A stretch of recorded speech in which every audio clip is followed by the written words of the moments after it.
Hello everyone. तो कैसे हैं आप सभी? आई होप अच्छे होंगे, मस्त होंगे और ज़बरदस्त होंगे। पिछली क्लास में हमने बात की थी आपसे सॉलिड, लिक्विड और गैस के बारे में।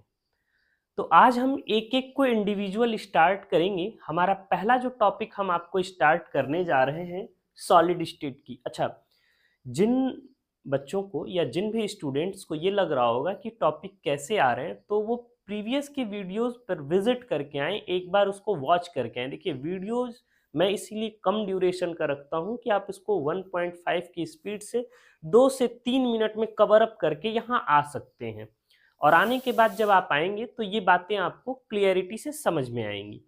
सॉलिड स्टेट की सारी प्रॉपर्टीज को मैंने एक जगह किया है। इसी प्रोसेस के दौरान हम लिक्विड की भी सारी प्रॉपर्टीज एक जगह करेंगे, फिर गैस करेंगे और फिर तीनों को सम अप करेंगे एक फ्लो चार्ट के थ्रू। तो ये वाला आप वीडियो देखिए और समझने की कोशिश करिए। सॉलिड स्टेट में हम बात करते हैं, सॉलिड स्टेट में क्या होता है? आपने देखा है molecules are held together by strong intermolecular force of attraction. मेरे पास ये देखिए डस्टर है, ये एक सॉलिड का एग्जाम्पल है। आप अपने आसपास की चीजों को ऑब्जर्व करिए। आप जहां बैठते होंगे स्कूल में, कोचिंग में, घर पर, डेस्क, बेंच, वो सब क्या है? सॉलिड है। ग्लास क्या है? सॉलिड का एग्जाम्पल है। मेरे हाथों में ये मार्कर क्या है? सॉलिड है। लगी हुई माइक सॉलिड है। मतलब कि जिन भी कंपोनेंट्स के पार्टिकल्स के बीच strong intermolecular force of attraction हो, वो क्या है? सॉलिड है। इजिली आप उनके शेप में चेंज ना ला पाए। Molecules are held together by strong intermolecular force of attraction. इनके बीच, अब देखिए ये डस्टर में कितना भी चालू नहीं टूटेगा। लार्ज फोर्स अप्लाई करके तो हम इसका शेप चेंज कर ही देंगे, तोड़ देंगे, मगर जनरली शेप चेंज नहीं होगा। तो इन्हीं प्रॉपर्टीज की, सॉलिड स्टेट की एक एक प्रॉपर्टीज को हम देखते हैं। सबसे पहली प्रॉपर्टी है शेप। देखो ये डस्टर का फिक्स शेप है। अगर अपर सरफेस को देखें तो रेक्टेंगुलर है। कैसा है? रेक्टेंगुलर है। The molecule occupy certain fix position. इनकी पोजीशन क्या है? जैसे ये मार्कर लिया मैंने, कैप निकाल दिया, कैप का एकदम फिक्स पोजीशन है, चेंज नहीं हो सकता। अगर अपर में टिल्ट है तो ये टिल्ट ही रहेगा, ऐसा नहीं हम सर्कुलर बना लेंगे ना, ना होगा। तो शेप क्या है? Fixed position. मॉलिक्यूल्स के फिक्स्ड पोजीशन होने की वजह से इनका शेप भी क्या है? फिक्स्ड है। एग्जांपल जैसे शुगर क्यूब्स, आप शुगर के क्यूब्स ले लीजिए जो टी बनाते वक्त हम लोग यूज करते हैं। शुगर क्यूब, उनकी क्यूब फिक्स है, शेप सभी का वैसा ही होगा, क्यूब एकदम फिक्स है। क्रिस्टल ले लो आप शुगर का, सब क्या है? इक्वल है। अब एकदम माइन्यूट ऑब्जर्वेशन करने ना बैठ जाइए, क्यों? नहीं नहीं, ये वाला तो इधर है, ऐसा नहीं, ये नहीं करना है आपको। Some examples with specific shape. कुछ ऐसे भी एग्जाम्पल हैं जो अपना शेप स्पेसिफिक रखते हैं, इनको आप हायर क्लास में स्टडी करेंगे। मैंने यहाँ एग्जाम्पल लिख दिया, जैसे गोल्ड ब्लॉक देखते होंगे, वो रेक्टेंगुलर शेप का फिक्स है। हमने उनको रेक्टेंगुलर है नहीं, एक्चुअली खादानों से जब निकाला तो वो अलग शेप के थे, हमने उनको केमिकल प्रोसेस करके एक शेप दे दिया है गोल्ड ब्लॉक्स को। रॉक सॉल्ट फिक्स शेप है, NaCl रॉक सॉल्ट्स का फिक्स शेप है। डायमंड फिक्स शेप है इनका, ठीक है। वाटरमेलन, इनका क्या है? सबका शेप आप देखेंगे फिक्स्ड है, जैसे सर्कुलर है, ओवल है, रेक्टेंगुलर है। जैसे जैसे सॉलिड्स हैं उनके अपने अपने फिक्स्ड शेप हैं। अगर हम वॉल्यूम की बात करें तो occupy a definite amount of space irrespective of the volume of container in which it placed. इसको मान लो किसी कंटेनर में रख दिया तो भी ये ऐसे ही रहेगा, कोई फर्क नहीं आने वाला है, कोई चेंज नहीं। जितना स्पेस ये ले रहा है, आप कंटेनर से बाहर निकाल के डस्टर को रख दीजिए तो भी उतना ही स्पेस लेगा। मतलब इसका वॉल्यूम शेप क्या है? फिक्स्ड है, ठीक। अब आते हैं इंटरमॉलिक्यूलर फोर्स ऑफ अट्रैक्शन। मैंने सिंपल छोटी सी लाइन लिख दी, स्ट्रॉन्गेस्ट। बताइए, बोल रहे हैं तभी से समझ गए होंगे आप। इनके बीच जो है ना पार्टिकल्स एटॉमिक फॉर्म में जब जुड़े हुए हैं तो वो क्या है? बहुत टाइटली पैक्ड है। उनके बीच जो मॉलिक्यूल के बीच, जैसे ये देखो मार्कर और डस्टर यहां रखा, बहुत दूरी है, इजिली मूव कर रहे हैं। अब सोचो यहां ला दिया, यहां ला दिया, अब इनको फेविक्विक से चिपका दिया, एकदम फेविक्विकली, अब मूव कराओ, टूट जाएंगे, ये टूट जाएंगे, तुरंत टूट जाएंगे। तो यही है इंटरमॉलिक्यूलर फोर्स ऑफ अट्रैक्शन। क्या है? बहुत स्ट्रांग है एटम्स के बीच। एक्चुअली एटम हम देख नहीं सकते, ठीक है, साइंस की लिमिटेशन अभी है कि हम एटम्स को देख नहीं पाए हैं।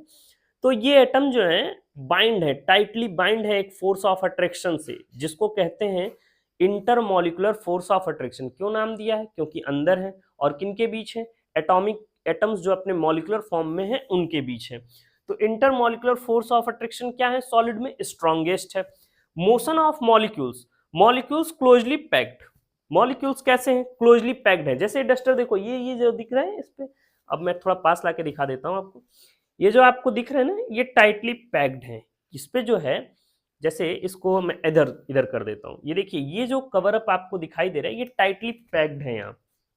अब आइए बात करते हैं, can not exhibit translatory motion, मतलब ऐसा नहीं कि मॉलिक्यूल्स रैंडम कहीं भी मोशन करेंगे, नहीं, केवल वाइब्रेटरी कर सकते हैं। जैसे मैंने यहां बीट किया तो यहां से यहां तक केवल वाइब्रेशन होगा। क्या होगा? वाइब्रेशन। यहां बीट किया, मुझे यहां महसूस हुआ। आप ये डेस्क पे करके देखिए अपने जहां बैठे होंगे, क्या होगा? वो मोशन कैसा है? वाइब्रेटरी है। मतलब ये मॉलिक्यूल ने अपना वाइब्रेशनल एनर्जी यहां ट्रांसफर, यहां यहां यहां यहां यहां यहां तक हो गया, या इधर से इधर हो गया। बात आप मेरी समझ रहे हैं? तो can not exhibit translatory motion, only show vibratory motion. बात मेरी समझ में आई आपको? मतलब आप ये कह सकते हैं कि फ्रीडम ऑफ मूवमेंट बहुत कम है, लेस फ्रीडम ऑफ मूवमेंट है, आजादी मूवमेंट की बहुत कम है। तो I hope motion of molecules solid state में आपको समझ में आया। अब आगे बढ़िए जरा, काइनेटिक एनर्जी ऑफ मॉलिक्यूल्स। अच्छा, तेज तो नहीं हो रहा है, हमें लग रहा है तेज हो गया थोड़ा। काइनेटिक एनर्जी ऑफ मॉलिक्यूल्स की बात करें, लिमिटेड फ्रीडम ऑफ मूवमेंट होता है। तो जब लिमिटेड मूवमेंट ऑफ फ्रीडम होगा तो काइनेटिक एनर्जी कैसी होगी? बहुत कम। काइनेटिक एनर्जी के लिए मूवमेंट चाहिए। आपको अभी जैसे ही थोड़ा सा टाइम मिलता होगा, घर से भागा बाहर, स्कूल से भागा ग्राउंड में, मतलब भाग रहे होंगे, आपके अंदर काइनेटिक एनर्जी क्या है? ज्यादा है। ठीक है, मतलब मोशन एनर्जी आपके पास ज्यादा है। आप हैं सॉलिड लेकिन मूव कर रहे हैं। क्या कर रहे हैं? मूव कर रहे हैं। यहाँ मॉलिक्यूल सॉलिड स्टेट में उनके पास फ्रीडम क्या है? कम है। Process list kinetic energy, kinetic energy कम से कम है। अगर आप, हम जैसे हैं, हम यहाँ खड़े हैं, मेरे शरीर के एटम्स को देखो, वो नहीं भाग रहे हैं, वो एक जगह फिक्स्ड हैं। हम केवल चल रहे हैं, मैं चल रहा हूं, आप दौड़ रहे हैं। ठीक है, मॉलिक्यूल्स फिक्स्ड पोजीशन पे हैं। वरना ऐसा होता कि उंगलियों के मॉलिक्यूल्स निकल के उधर भाग रहे होते, नाक इधर लंबी हो रही होती, कान उधर भाग रहा होता। नहीं हो रहा है ना। बाउंड्रीज, अच्छा बाउंड्री मैंने बताया था, देखो बाउंड्री सिस्टम सिंपल सी बात है। मैं यहां खड़ा हूं तो मुझे मान लीजिए कि मैं ऑब्जर्वेशन में हूं, मैं सिस्टम हूं। क्या हूं? सिस्टम हूं। मेरे ऊपर ऑब्जर्वेशंस हो रही हैं, मुझे छोड़ के जो कुछ मेरे चारों ओर है वो सब सराउंडिंग है, और इसी सराउंडिंग और मेरे बीच जो एक लाइनिंग होगी जो उससे मुझे सेपरेट कर रही होगी या सिस्टम को सेपरेट कर रही होगी, वही क्या है? बाउंड्री है। तो इनके बीच, सॉलिड स्टेट के बीच फिक्स्ड बाउंड्री होती है, एकदम क्लियर, क्रिस्टल क्लियर बाउंड्री होती है। देखो, ये अगर यहाँ डस्टर है और ये पेन यहाँ पे है, तो इनके बीच एक बाउंड्री है। ठीक है, एक बाउंड्री है जो इनको सेपरेट कर रही है। डेंसिटी की बात करते हैं, the amount of matter present in unit volume is maximum, that means density is maximum. Simple सा डेफिनेशन है डेंसिटी का, उसके बीच रिलेशन है, उसी रिलेशन को हमने यहाँ डेंसिटी से शो कर दिया है। डेंसिटी सॉलिड में बस आपको जो याद रखना है वो क्या होता है? मैक्सिमम होती है। भाई मॉलिक्यूल्स बहुत टाइटली पैक्ड हैं। अब आ जाइए रिजिडिटी ऑफ सॉलिड। सब खेल है इंटरमॉलिक्यूलर फोर्स ऑफ अट्रैक्शन पे, वो भी क्या होता है? रिजिड होते हैं। यहाँ और दो तीन चीजें अलग से आ रही हैं, उन्हें समझ लीजिए। जैसे अगर हम कहें कि सॉलिड रिजिड होता है, ये देखो ये रिजिड है, हम इसको बेंड कर पा रहे? नहीं नहीं, टूट जाएगा। तोड़ूंगा नहीं मैं। आप सोच रहे हो तोड़े देख क्यों नहीं दे रहे? तोड़ देते आप होते तो। तोड़ना नहीं है मुझे। ये देखिए फोर्स अप्लाई कर रहे हैं, नहीं टूट रहा है। ठीक है, नहीं टूट रहा है। आप ये बचपन में खेलते होंगे इलास्टिसिटी वाला रबड़। रबड़ है सॉलिड। रबड़ को अगर आपसे कोई पूछे कि क्या है, सॉलिड है, तो आप कहेंगे हाँ सॉलिड है, लेकिन वो तो प्रॉपर्टीज के अगेंस्ट हो गया। आपने कहा था सॉलिड रिजिड होता है। भैया मैंने कहा है कभी भी किसी एक प्रॉपर्टी के ना होने से उसकी सारी प्रॉपर्टियां कोलैप्स नहीं करेंगी, बाकी सारी प्रॉपर्टी है। तो जब भी रबड़ को हम क्या करते हैं, फोर्स अप्लाई करते हैं, तो शेप चेंज हो जाता है। क्या हो जाता है? शेप चेंज हो जाता है। लेकिन जैसे ही फोर्स रिमूव करते हैं तुरंत वो अपने पहली वाली शेप में आ जाता है। तो इसका मतलब ये प्रॉपर्टी क्या है? इलास्टिसिटी है। Example rubber band, rubber ball. तो तुरंत एक और सवाल आ गया, ये बताओ भैया प्लास्टिसिटी क्या है? फिर वो तो चेंज हो जाता है। जैसे इसको मेल्ट कर दें और कोई और शेप दे सकते हैं। ये प्लास्टिक का डस्टर जो है इसको हम मेल्ट कर दें और फिर दूसरा शेप दे सकते हैं। ये प्रॉपर्टी प्लास्टिसिटी है। The change in shape, shape में क्या हो जाएगा, चेंज हो जाएगा। जैसे क्ले, ये मिट्टी वाला आ रहा है ना, बच्चे खेलते हैं क्ले वाला, क्ले की बहुत सारी चीजें बनाई जाती हैं, शेप चेंज हो जाता है, उसके बावजूद भी वो क्या है, सॉलिड है। बाकी सारी प्रॉपर्टी रख रहे हैं, जैसे उनके अंदर लिस्ट काइनेटिक एनर्जी होगी, उनका जो वॉल्यूम होगा वो फिक्स्ड होगा, जहां भी रखे जाएंगे वो उतना स्पेस ले लेंगे, इंटरमोलिकुलर फोर्स ऑफ अट्रैक्शन पाया जाएगा, थोड़ा वीक होगा। बात समझ गए आप मेरी। अब आ जाओ कंप्रेसिबिलिटी। इनकंप्रेसिबल होते हैं, इनको कंप्रेस नहीं कर सकते। देखो ना हो करके देखना। एक सिरिंज लीजिए, उसमें चॉक का पाउडर भर दीजिए, ठीक है, फिल करिए, और उसके बाद आप सिरिंज को प्रेस करिए।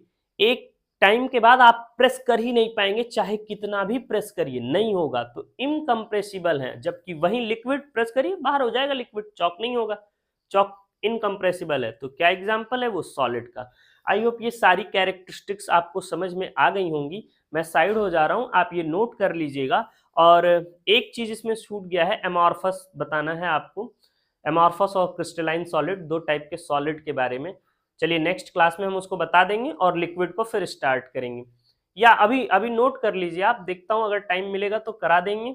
अच्छा हाँ, मेरा एक और भी चैनल है, जिसको वनडे एग्जाम्स की प्रिपरेशन कर रहे हो अगर, तो मेनली वो एक्चुअली हिंदी ज़्यादा उसमें कंटेंट होगा। आप चाहे तो उस पर विजिट कर सकते हैं। चैनल का मैं नेम राइट कर दे रहा हूँ, लर्नर्स वर्ल्ड 1।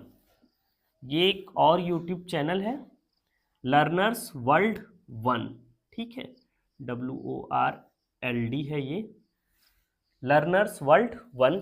ओके, तो आप इसी तरह वीडियो वॉच करते रहिए। और हाँ, ये जो कॉन्सेप्ट आपने बनाया है, 1 मिनट देखते हैं, क्लास छोड़ देते हैं, कोई फायदा नहीं है, क्लास कंप्लीट वॉच करिए। Thank you everyone, thanks, meet tomorrow.